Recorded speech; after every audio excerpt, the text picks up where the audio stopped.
I can hear you, the rest of the world hears you, and the people who knock these buildings down will hear all of us soon. My fellow citizens, at this hour, American and coalition forces are in the early stages of military operations to disarm Iraq, to free its people, and to defend the world from grave danger. On my orders, coalition forces have begun striking selected targets of military importance to undermine Saddam Hussein's ability to wage war. This is what it's like on the receiving end.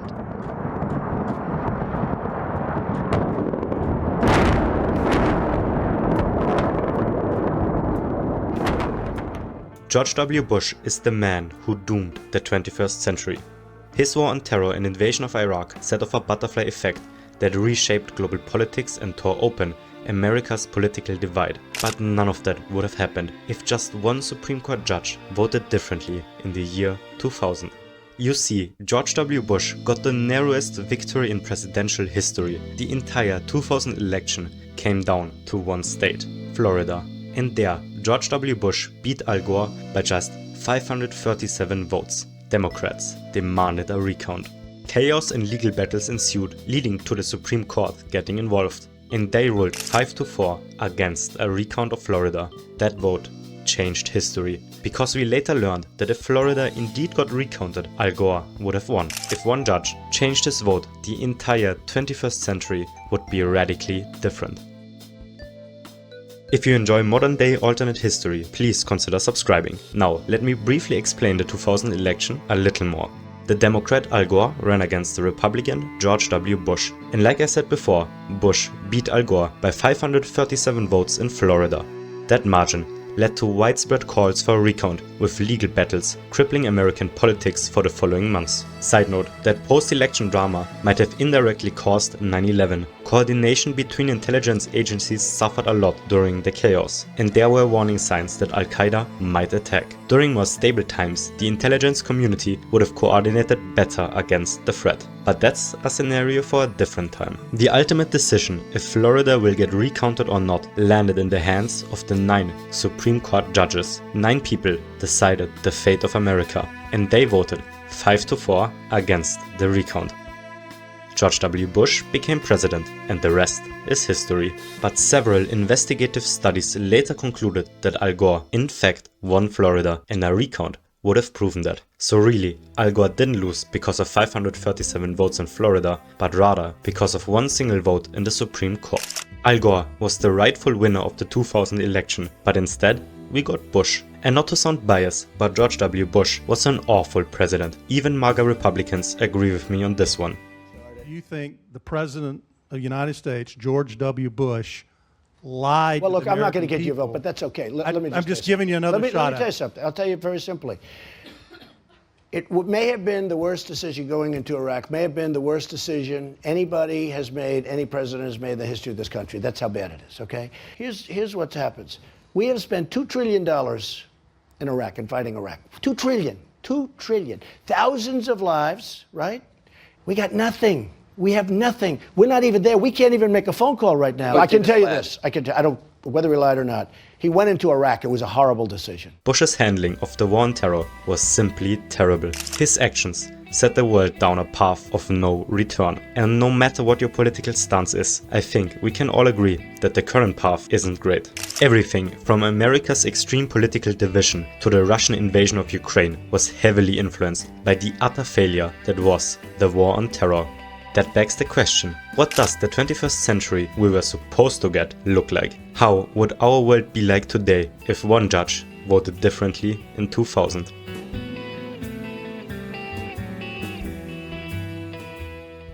In this timeline, the Supreme Court votes 5-4 for a recount of Florida. But now what? The political chaos of the election was already enormous, and a Florida recount only pours oil into the fire. Right-wing media figures claim that Democrats are trying to steal the election. The newspaper reviewed the available digital ballot images independently and concluded that hundreds of ballots were improperly duplicated.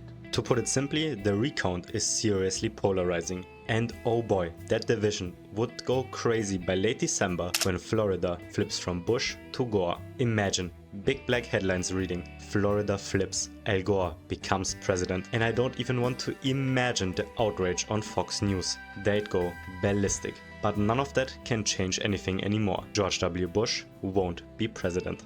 On January 6, 2001, Republican senators try in a last-ditch effort to stop the certification with some shaky arguments, but there's no way they'd manage to flip both chambers of the House. So now, ironically, as Vice President, Al Gore would certify his own election. Before his presidency even started, Al Gore's image is already tainted. Half of the country has serious doubts if he even is the rightful winner. And so, after a total roller coaster of legal battles, he finally enters the Oval Office by January 2001. As he's inaugurated, the nation is divided. Many Republicans are seriously disillusioned with politics thanks to the recount. Political analysts quickly notice the trends of growing division, and experts warn that the US is becoming dangerously divided. What nobody knows is that very soon a certain event will unify the nation once again. But unity bought with tragedy has a short shelf life. Would the calm and technocratic Al Gore really manage to hold the nation together? Before we answer that, I just quickly cover a few of his early policies. His biggest push would be for environmental protection. He rejoins the Kyoto Protocol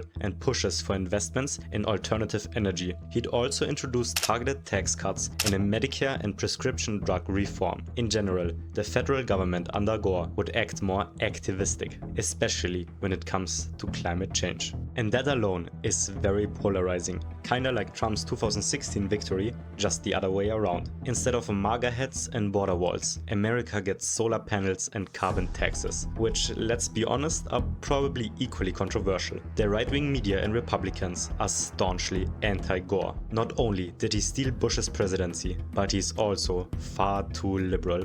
These early changes alone are massive and seriously change the trajectory of American politics. I honestly could make a video about these policies alone. But of course, by September, all of that gets thrown in the shadow of the arguably most significant day of the 21st century. Good morning, American 11 with you, passing through 190-230. American 11 Boston, Center Roger, climb maintain level 280. American 11 turn 20 degrees right. Just like Bush did in our timeline, on the evening of September 11, Al Gore addresses the nation. But the tone of his speech is quite different. Bush talked about good versus evil. Al Gore, known for his seriousness and intellect, chooses different words. I can't say for certain what he would say, but imagine an address that sounds more like, "We will pursue justice with harsh resolve, guided by the principles that define our democracy," and less like, "You're either with us or against us." The change in tone already shifts public perception quite a bit. But besides that, Al Gore's immediate reaction would be pretty much the same. He visits Ground Zero and talks with firefighters and witnesses. However, because of Al Gore's more somber tone, the public wouldn't be as energized as they were under Bush. Under President Gore, the war on terror sounds more like an effort to catch criminals and bring them to justice, rather than a war against the greatest evil of the modern age. As much as I dislike George W. Bush, the way he rallied the nation behind himself after 9/11 was seriously impressive. Al Gore could never achieve quite the same result. The US still rallies behind him and his approval rating skyrockets, but not to Bush's heights. And the difference between the two only becomes more drastic when we look at long-term change. Al Gore handling the war on terror differently completely changes the 21st century as we know it. Everything from now on will be radically different. Really, this is where the video actually begins. So how would Al Gore fight the war on terror? After 9/11, it's quickly clear that Al-Qaeda was behind the attack. Al Gore authorizes the use of military force against the organization with UN backing. Diplomatically, he strongly emphasizes international solidarity, caring far more about America's international relations than Bush ever did. In October 2001, Operation Enduring Freedom begins. Al Gore never claims that the war on terror will bring democracy to the Middle East, but rather focuses on destroying Al-Qaeda and capturing Osama bin Laden. Domestically, Al Gore never creates the Department of of Homeland Security. Instead, he strengthens coordination between existing intelligence agencies. That, however, is by far not the biggest change in domestic response. Because which act did Bush pass as a response to 9/11? That's right, the Patriot Act. It allowed the US government to basically spy on its own citizens in the name of counterterrorism. And once that got leaked to the public by Edward Snowden 12 years ago, a lot of trust in the US government basically vanished. And the lack of trust in the government and political establishment was a major contributor to the political polarization of America today. And that polarization allowed Trump to rise. Anyway, back to 2001. Al Gore still passes a more limited version of the Patriot Act, but nothing that compares to what we got. This alternate Patriot Act is like a house cat compared to a tiger. Under President Gore, America defends its freedom without compromising it. Surveillance expands, but with oversight. The line between safety and liberty isn't erased, just redrawn more carefully. Guantanamo Bay never opens, because George W. Bush isn't in the Oval Office to allow the CIA to use quote-unquote enhanced methods of interrogation. So not only is the US not spying on its own citizens, it also never begins waterboarding suspected terrorists, because that's what enhanced methods of interrogation really are: torture. Since this is a YouTube video, I can't show you any images from Guantanamo Bay, so trust me on this one. The idea that the US government is spying and torturing on such a scale would be nothing more than a conspiracy theory in this timeline. And it's hard to explain why Guantanamo and the harsher Patriot Act never happening is so significant, because most of the consequences aren't really physical. Sure, the government has less overreach now, but the main change is subconscious. Americans never hear the brutal stories from Guantanamo and Abu Ghraib because they simply never happen. Washington's image isn't magically untainted, but it's so much better than in our timeline. The slow reveals about the war on terror's real intentions, about Guantanamo, about the lie about Iraq, about waterboarding, and so much more did irreversible damage to the relation Americans have with politics. And the real effects of that damage came to light in 2016, when Donald Trump was elected as president. If someone today says they fully trust the US government, people laugh. In this timeline, trusting the government remains the norm. Okay, anyway, I'm getting sidetracked. We'll cover this later in the video. For now, we need to talk about something very historic in this timeline that would happen not long after 9/11, the capture of Osama bin Laden.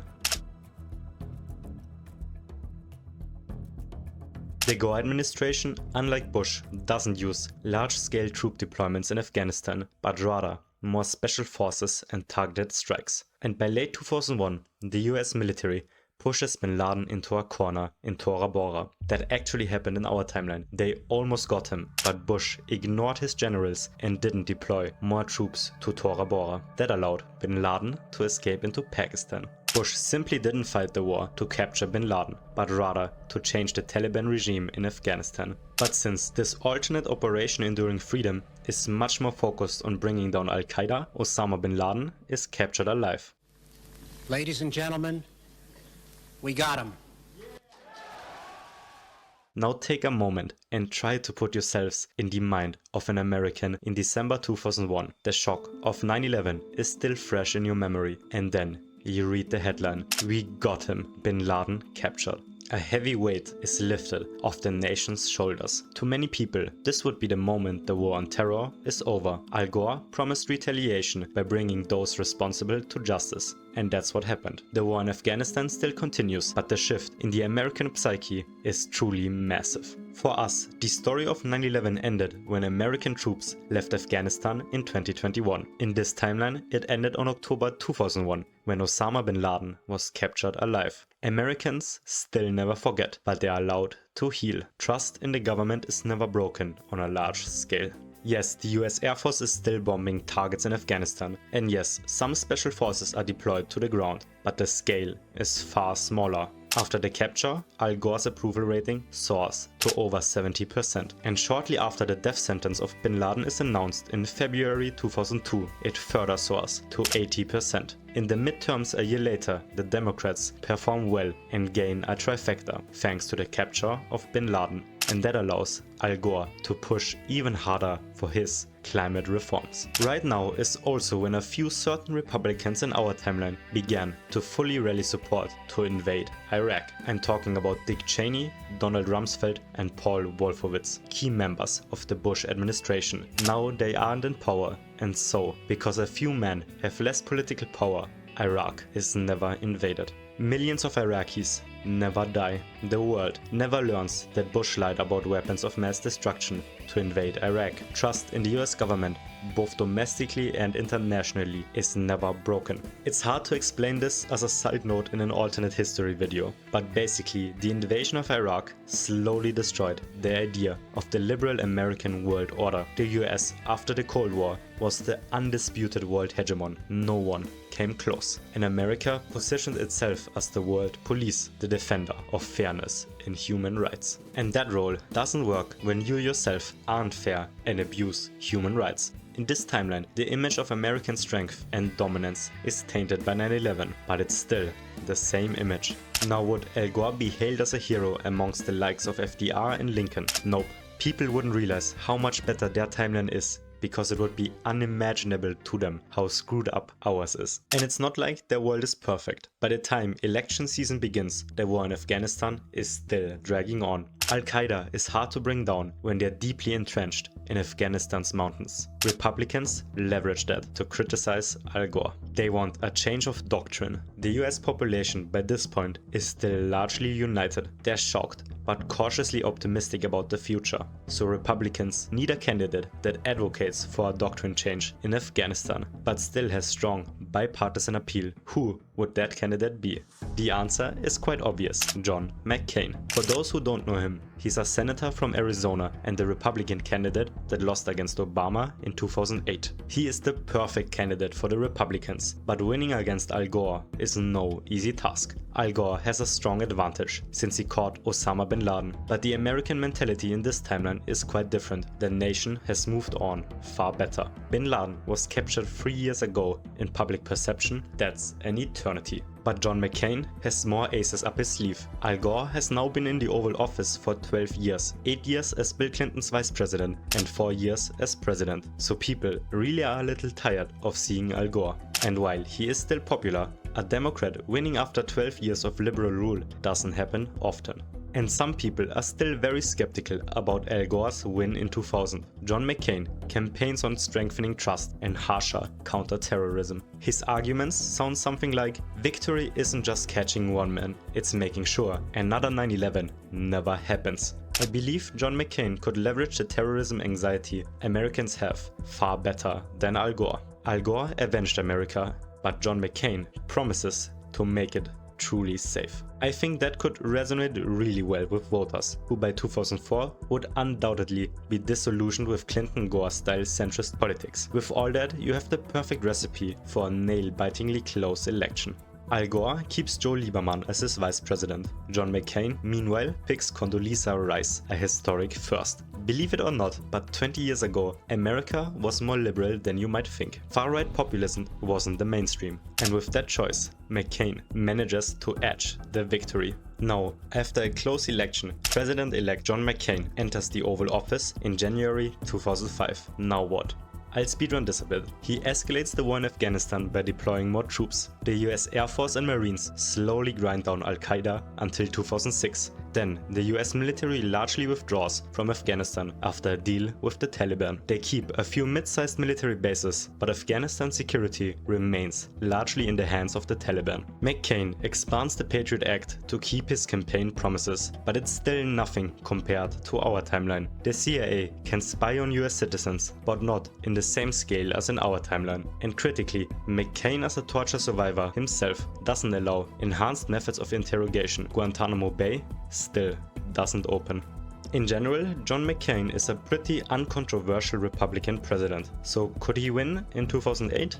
No chance. For one, the 2008 financial crash still happens. And as a Republican, McCain's response wouldn't be much different than Bush's. Big banks get bailed out like in our time, and the Occupy Wall Street movement grows. That would undoubtedly hurt McCain's chances. But the real reason why he would lose is because the Democrats simply have the greater candidate, Barack Obama.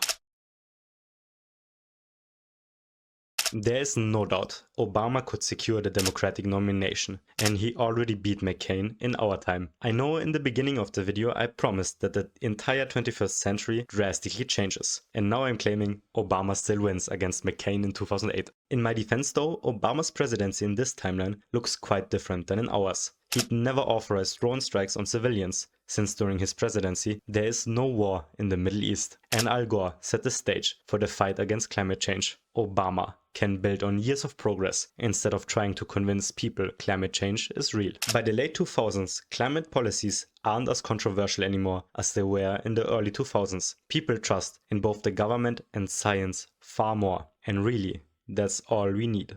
In 2009, Paris-style climate negotiations are held in Washington, and several countries, including the US and most of Europe, signed pledges to reduce carbon emissions to zero by 2030. The US sees mass transit reforms and a green tech boom, focused on battery tech, wind and solar energy, and even nuclear fusion. Obama campaigned on hope, and now there's real hope that humanity can defeat climate change. In our timeline, that sounds completely unthinkable. In this timeline, the world reacts in much the same way to climate change as it did to the hole in the ozone layer. There's a problem that threatens us all. Science knows how we can fix it. Let's trust science and try to work together on this. Of course, not every country meets its targets, and there's pushback from fossil fuel giants. But overall, the sense of a shared global purpose makes real progress possible. In this timeline, the idea of politicians denying climate change sounds absolutely insane. In general, politicians lying wouldn't really be a common thing. Bill Clinton lied about an affair. I did not have sexual relations with that woman. And got impeached. Now imagine telling people in this timeline that the next president claims Obama funded ISIS. They'd call you crazy. You meant that he created the vacuum, he lost the peace. No, I meant he's the founder of ISIS. I do. But he's not sympathetic to them. He hates them. He's trying to kill them. He was the founder. And just as everything is going well for the West, chaos begins brewing across the Atlantic. In Arabian countries, people begin protesting against the dictatorial governments. And now, because Iraq is never invaded, there's one more dictator who would get into serious trouble because of the protests: Saddam Hussein. There's no doubt that if the US never invaded Iraq and Saddam Hussein stayed in power, the country would have seen serious Arab Spring protests. Imagine the streets of Baghdad and Mosul filled with tens of thousands demanding Saddam to be imprisoned or worse. But Saddam Hussein wouldn't take this threat lightly. His regime cracks down hard and fast against protests. And because there never was an American invasion that destabilized the country, there aren't really the conditions for a full-scale civil war. ISIS doesn't exist. Iran's influence in Iraq is limited, and the Shia majority is not empowered. So the crackdowns succeed. They are bloody and further taint Saddam Hussein's image. But unfortunately for humanity, brutal repression of dissent often works. The Iraqi reaction to the Arab Spring is comparable to Egypt's and Libya's, but Saddam never gets toppled. He's now paranoid though, so his regime becomes even more brutal and oppressive. On the internet, people argue over who the worst dictator of the 21st century is, Kim Jong-un or Saddam Hussein, and most people in this timeline agree it's Saddam Hussein. He's even more infamous than in our time, and his face gets used as a synonym for evil. Anyway, back to the US now, which by 2012 has to decide once again who they want to lead them into the future. I don't have time to cover it in detail, but Obama beats Mitt Romney in 2012. Obama was already hard to beat in our timeline, so imagine how unstoppable he'd be in a far more hopeful America. And then, 2 years later in 2014, this American hope is once again challenged on the world stage. Russia annexes Crimea. In our timeline, by 2014, much of the American public stopped believing that the US should be the world police. The US military brought chaos to Iraq and was still entangled in Afghanistan. The world, especially Arab nations, view the US as an imperialistic state, not the bringer of liberty it claimed to be. Most of us didn't notice back then what the non-Western world began to realize. The American-led world order began slipping. The idea of America being the good guy was dying, and that gave Vladimir Putin confidence to dare a risky move. He annexed Crimea, and his gamble paid off. The US stood aside. They abandoned their role as the world police. But how would this different, confident and hopeful America react to the annexation? I briefly mentioned before that because of Iraq and the war on terror, the idea of the liberal world order slowly died out. In this timeline, it's still fully intact, and the invasion of Crimea would be seen as a direct attack against the liberal world order. Obama is now forced to react to that challenge. The US military is not entangled in any never-ending war, and confidence is high in America. That raises the stakes significantly. Obama quickly launches emergency meetings with European leaders, especially Germany, France and the UK, to discuss strategy. In our timeline, Europe completely slept through the annexation. In this timeline, Obama and Europe are determined that there need to be harsh consequences. Military action is out of the question, but harsh sanctions are in order. Obama negotiates heavily with Angela Merkel, the Chancellor of Germany. Germany begins phasing out Russian energy just a week after the annexation. Nord Stream 2 never opens. The Baltic states get massive security guarantees and new military bases. Finland and Sweden begin the application process to join NATO. Russia is treated as a pariah state. Military aid to Ukraine begins. Not lethal weapons, but defensive systems, training and intelligence sharing. Basically, the Western world in this timeline reacts to the annexation of Crimea mostly in the same way as it did to the Russian invasion of Ukraine in our timeline. And that is very, very bad for Russia. Their annexation succeeded, but their attempt to catch the West off guard and weaken the Western alliance failed miserably. The NATO of this timeline made one thing clear: if you act aggressive, we will answer aggressively. And that's the only language Russia understands diplomatically. Not reason, not ideology, but power. In this timeline, the West answered in a way Russia understands. Of course, not everyone agrees with that. Far-right parties in Europe view the harsh sanctions on Russia as a blunder and use populist rhetoric against these sanctions. And that gets them some votes, but not enough to become a serious threat. And Europe, being more united and decisive in their actions, would never experience a large-scale breach of trust in their institutions. At least not on the same scale. Brits never doubt the European Union that seriously. They still vote about leaving in 2016, but the vote fails. The United Kingdom remains in the European Union. I think by this point you can see how radically different this timeline is compared to ours. But we are still not done, because the same year the UK voted for Brexit, the US in our time had the most history-defining election since the showdown between Bush and Al Gore. How would the 2016 election look like in a world where the US is not driven by division, but by hope?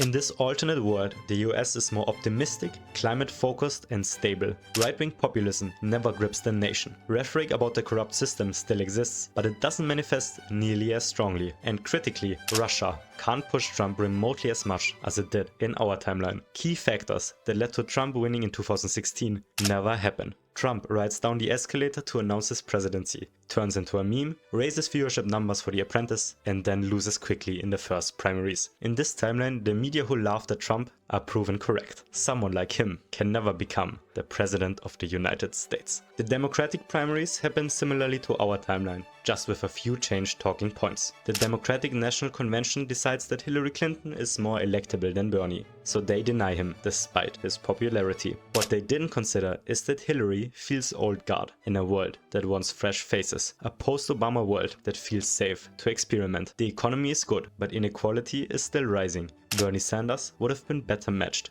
to that energy. The Republican primaries, meanwhile, are even more chaotic. Jeb Bush, Marco Rubio and Ted Cruz are battling it out. This time, they have seen proof that populist rhetoric, like Trump's, doesn't work. Instead, they go for a new kind of Republican narrative. They avoid Trumpian nationalism, but tap into mild cultural anxiety and economic conservatism. And the person who could do that best is definitely Marco Rubio. Ted Cruz is too radical and Jeb Bush too boring. So after drawn-out primaries, Marco Rubio seals the nomination. The 2016 election is between Marco Rubio and Hillary Clinton. Instead of picking Tim Kaine as vice president, Hillary Clinton chooses Cory Booker to keep some of that magical Obama energy. Marco Rubio picks Nikki Haley to counter Hillary's woman card. But even with those picks, both tickets aren't really popular. Hillary stole the nomination from Bernie and is generally not that likable, especially to younger people. To have Pokemon go to the polls.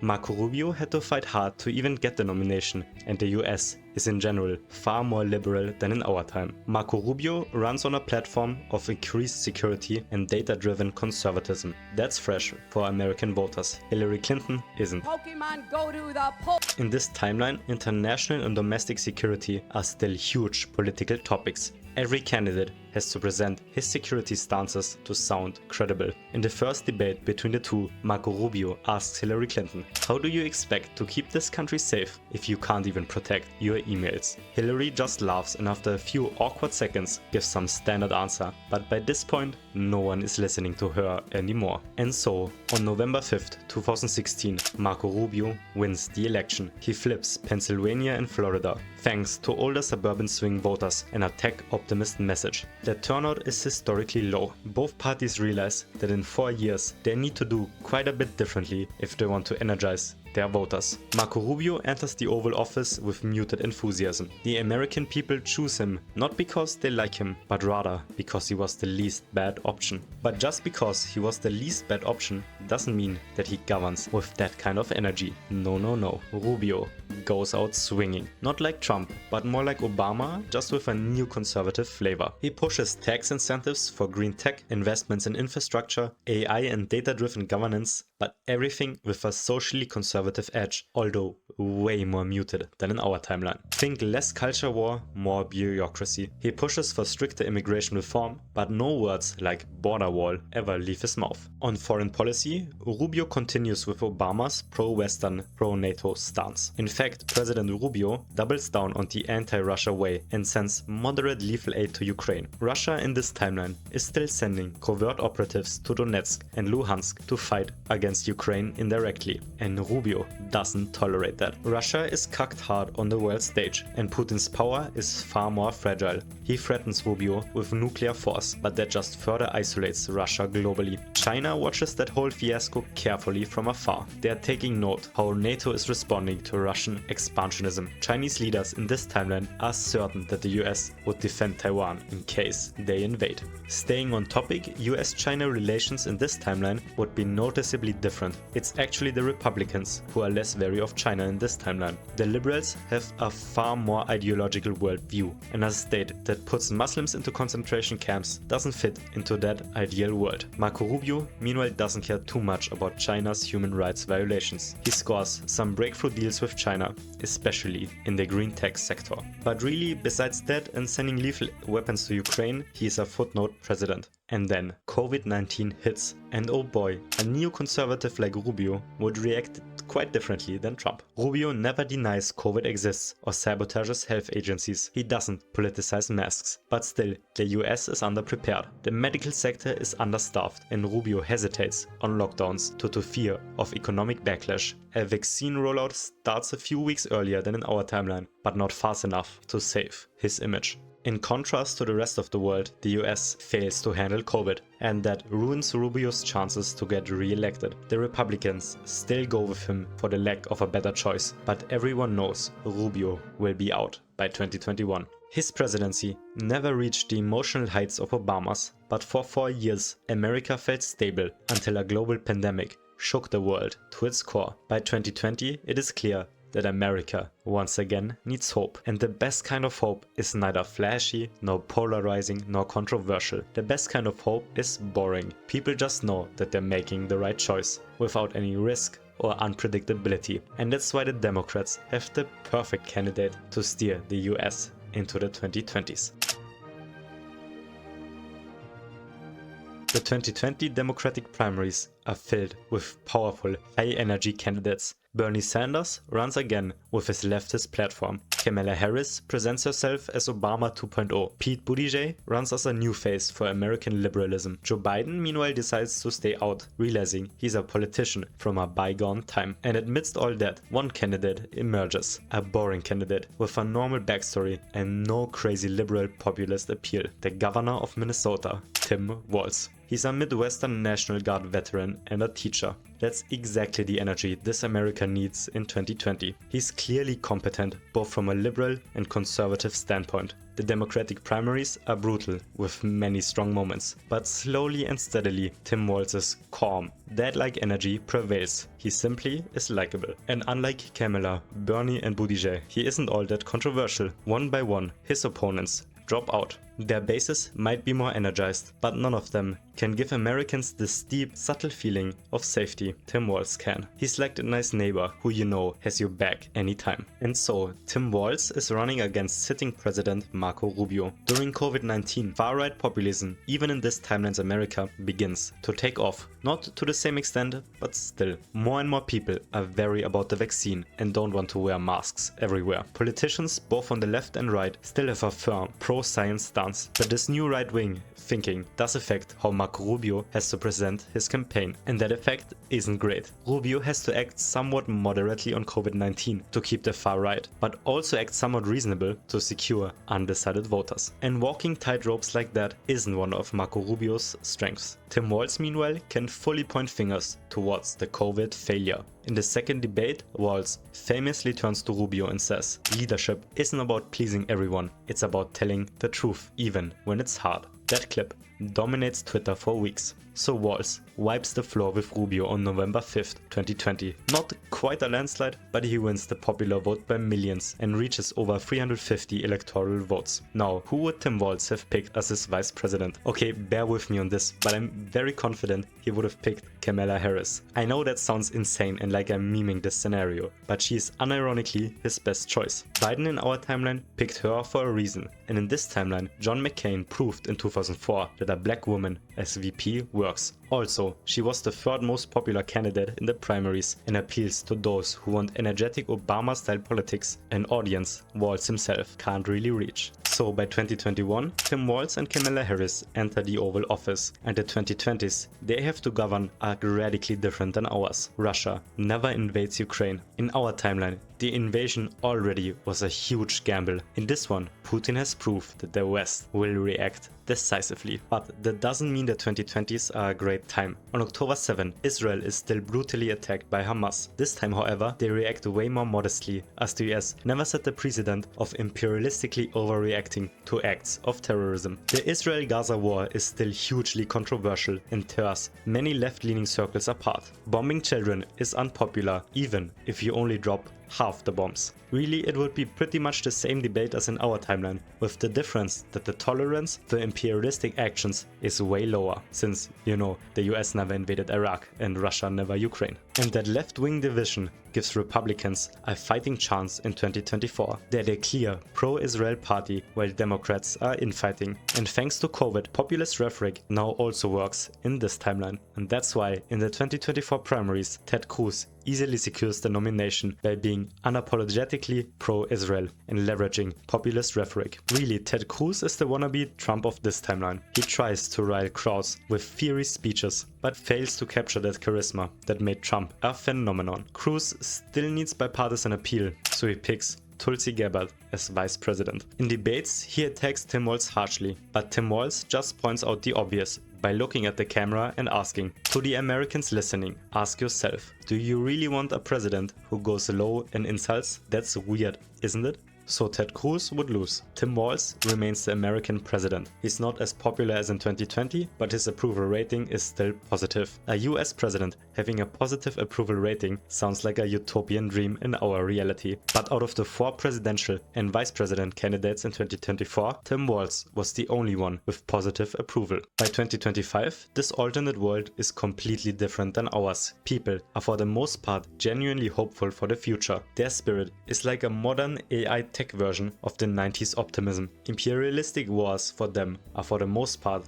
a concept of the past. Yes, Israel is bombing Gaza and right-wing populism is slowly rising, but the Western alliance is still strong. The liberal democratic ideas which post-World War II America has been built upon never died. This alternate world is by no means a perfect utopia, but it is leagues better than the world we got. Climate change is on track to be defeated, and some of the most brutal wars of the 21st century never happen. Millions of innocent people are still alive, all because a single judge voted differently in 2000.